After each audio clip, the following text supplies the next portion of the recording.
Have you ever wondered what really is death? What happens afterwards? Does anything happen afterwards? Is it the end? Is it judgment? Is it transformation? Stay tuned. We're going to get into that today.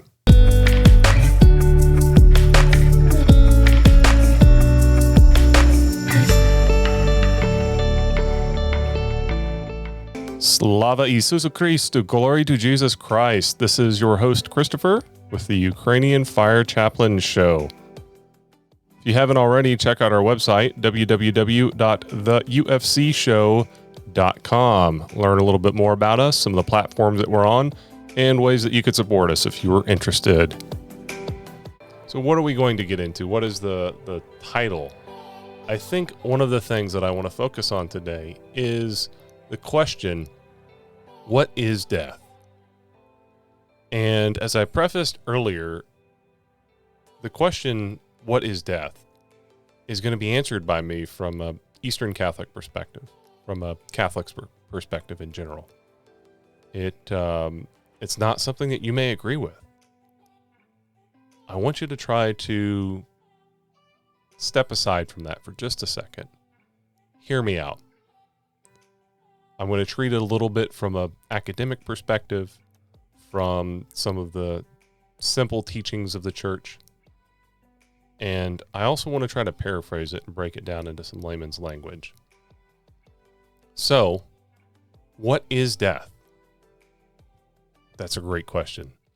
Generally speaking, in academic terms, death is regarded as the separation of the soul from the body.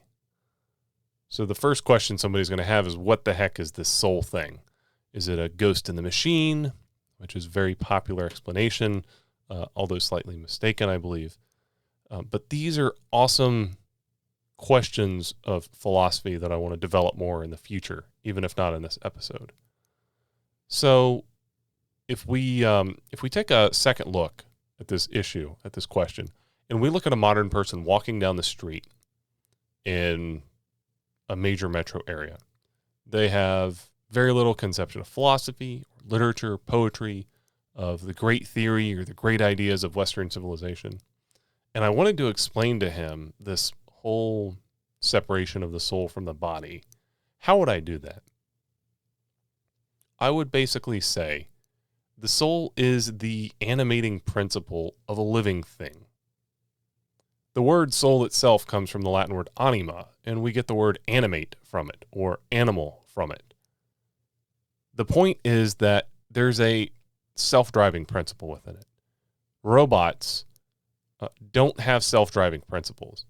Even if you think about your little vacuum robot or your robo-dog or all of these other cars, at a certain point, there was someone that pre-programmed an algorithm into it before there was this decision-making or action on the part of this electronic reality.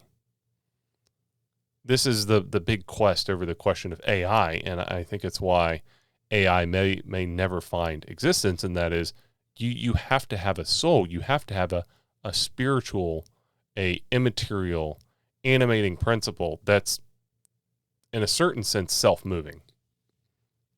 So I want you to take a second and do a philosophical exercise with me. Try this. If you're driving, maybe you need to be careful. If you're sitting in your house or going out for a walk, or you're taking a look at a rock in your front yard or picking them up like my kids, if you're in your house, I want you to take a look at your child's Paw Patrol toy or something like that. These things don't have a principle within them to self-move. Any rock, any Paw Patrol toy has to have an outside agent to cause the thing to move. Someone's going to say, well, there's earthquakes, there's wind. Okay, I get it. But we're talking about that being an outside force, an outside agent. I'm not talking about secret government agent or James Bond with his self-driving Aston Martin. See, the cars have souls. They're self-driving. That's not what I'm talking about. What I'm getting at is these inanimate objects lack this principle of animation. They don't have a soul. Self-animation is found in things like trees, dogs, lizards, the neighborhood deer that like to perpetually destroy everything outside my house, even the deer-proof plants that we put out there.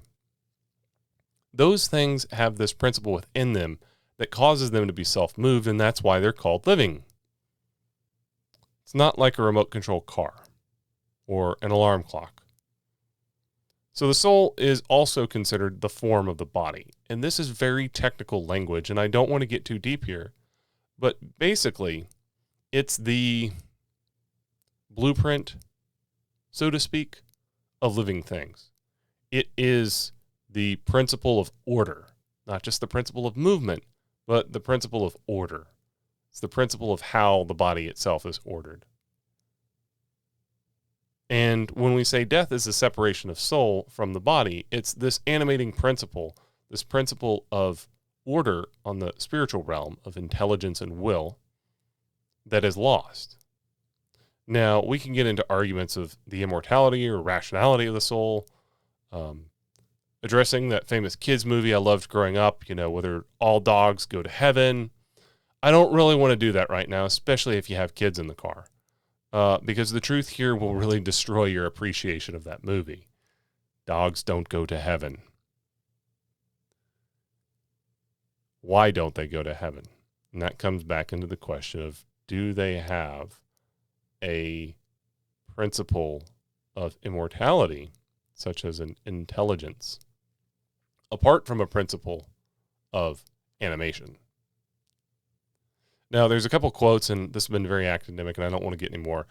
There's a couple of beautiful biblical quotes from the Catechism, or basically the explanation of the Christian faith from the Catholic Church's perspective.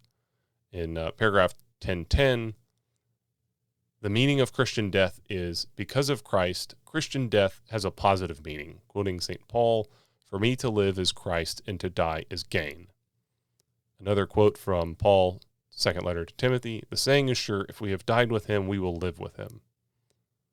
Another quote, "What is essentially new about Christian death is this: through baptism, the Christian has already died with Christ sacramentally, in order to live a new life in the Spirit. And if we have died in Christ's friendship, grace, physical death, completes this initiation death with Christ. And therefore, our physical death completes our incorporation of him into his redeeming act on Calvary." And some of the other things referenced here in this portion of the teaching of the church in the Catechism appeal to St. Ignatius of Antioch, who we have spoken of earlier. And it's beautiful.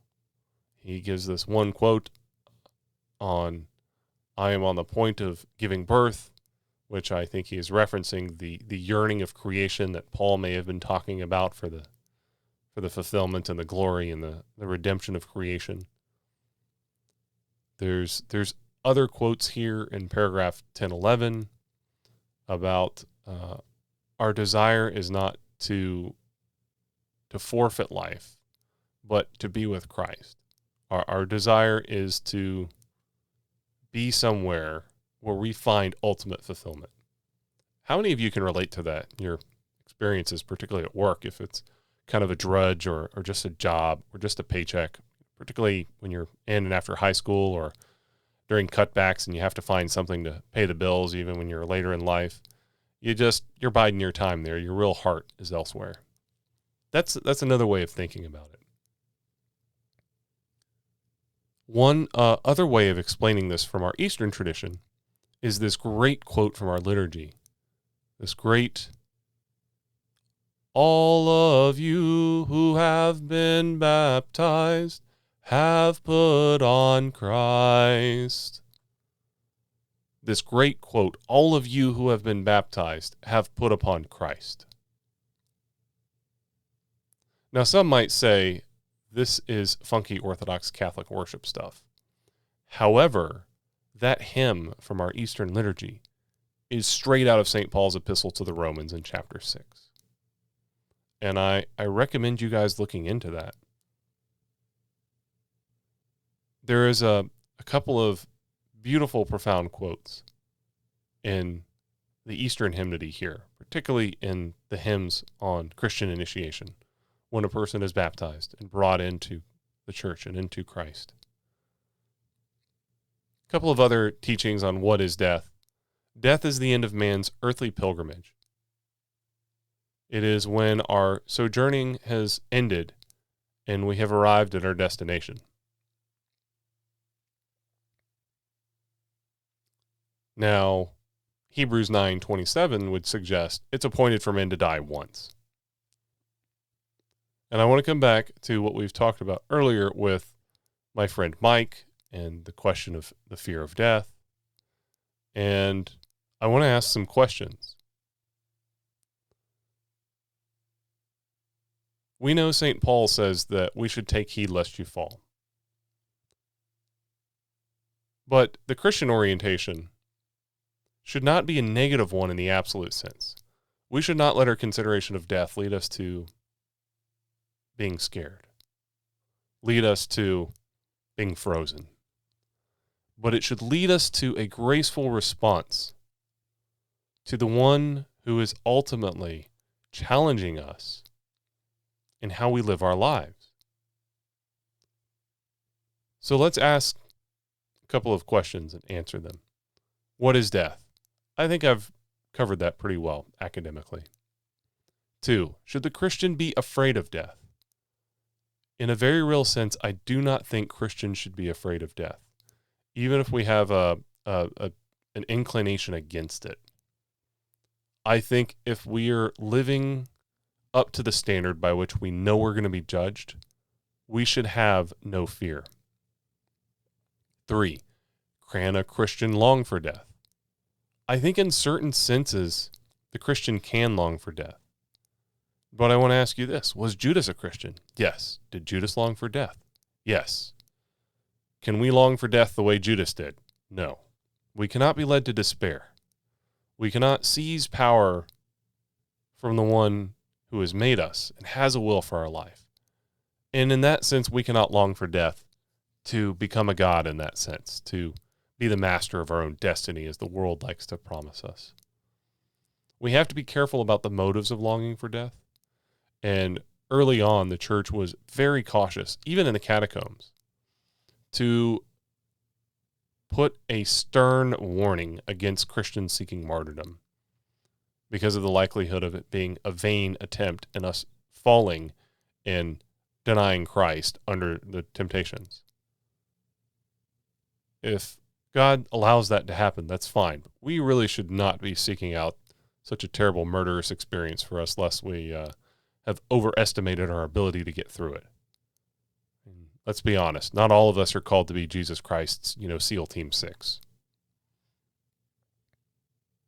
4, is there anything missing? I think we covered the issue of death and how it forces us to look at ourselves. And there's a great quote from Francis of Assisi's Canticle to the Creatures. Every action of yours, every thought should be those of one who expects to die before the day is done. Death would have no great terror for you if you have a quiet conscience. Why not keep clear of sin instead of running away from death? If you're not fit to die today, it is unlikely you will be fit tomorrow. And he goes on to give this praise of God. And I think it's a great quote. And why should we put off till tomorrow what we can do today? What if that great day is today? Think about those people in the Twin Towers. Think about Mike. Think about yourself. Think about my son.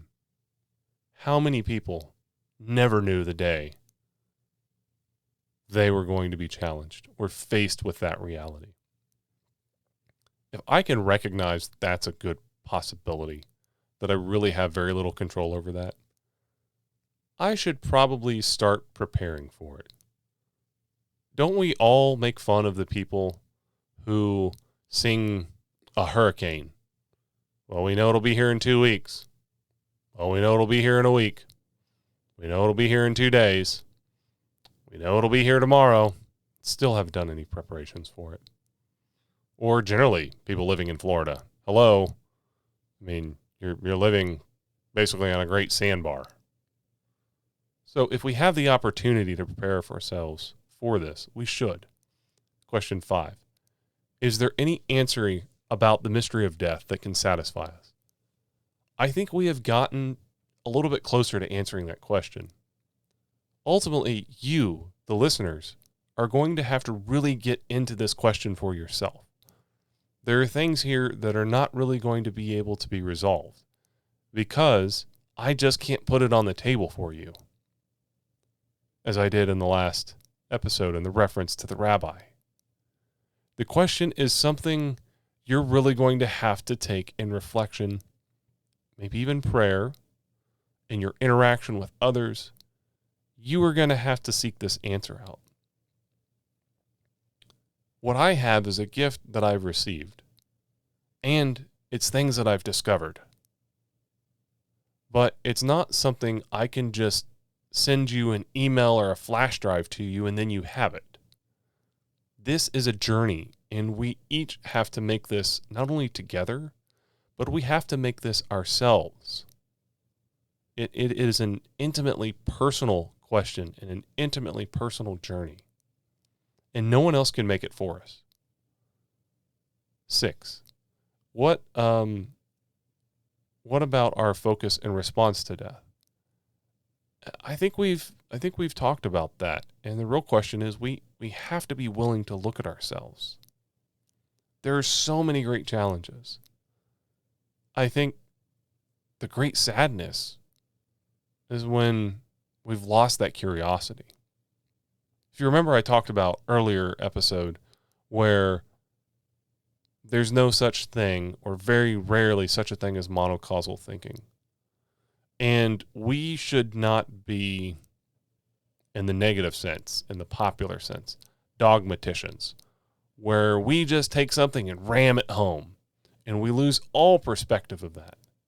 Even our Lord, in revealing himself to us, didn't do it on his own terms, absolutely. He explained it to it in our words, at least as far as that would get us to making that great leap of faith. There are so many amazingly intense challenges to this great question of what is death. And I hope I've introduced you to a few of them. I didn't want to be overly academic. We can get into the great questions of what does the Christian believer supposed to hold about death, what happens, judgment, heaven and hell. There's great treatises on that. But I want to start with that first question of where do we see ourselves going? What is our 1, 3, 5, 10-year plan? To use business language or personal development language. Where are we going? We're at a station. There is a whole bunch of trains lined up in front of us. Are we looking at where they're ending up before we hop on one? This is your host, Christopher. If you like today's episode, give us a thumbs up and subscribe. Also, click the bell for notifications on future content. If you haven't already, check out our website, theufcshow.com, ways that you can support us and find us on other platforms. Until next time.